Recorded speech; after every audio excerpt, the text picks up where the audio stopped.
And how do you do that? You think like a farmer. I go into a lot of agricultural conferences, and sometimes I find there's farmers out there who are some of the most innovative people on the planet. And the reality is, they're almost the majority at this point in time. The sad thing is, there's still a lot of farmers out there who aren't innovative. And I'm going to go through a list of the two types of farmers. And I want you to think about who you are and what are the attitudes that you tend to carry, when you're trying to pursue new ideas. There's the group of farmers that we call the apathetic minority.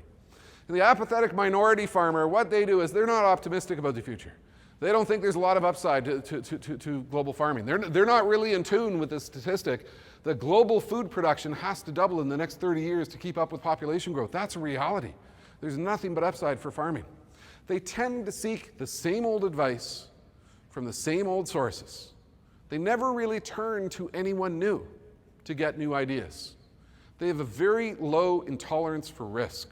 I'm not going to try and do anything new because I'm uncomfortable. Taking on risks scares me. I'm happy to just keep on doing the same thing over and over and over again, expecting different results each time. They're not convinced they can continue to make a comfortable living on the farm. They're skeptical about the potential of the future. They've been slammed across the head so many times in terms of the ups and downs that occur in the world of farming. And then there's the future positive farmer. They're optimistic. They look at the future of farming and they go back to that simple stat, global food production has to double. There is nothing but opportunity out there. They're very business-minded. They're very innovation-oriented. I'm going to try a lot of new ideas because I know that's what it's going to take for me to deal with this very fast-paced changed future. They're very collaborative for advice. They have no problem going into the local coffee shop and talking to 20 or 30 or 40 different farmers. Well, what did you try and do in this circumstance?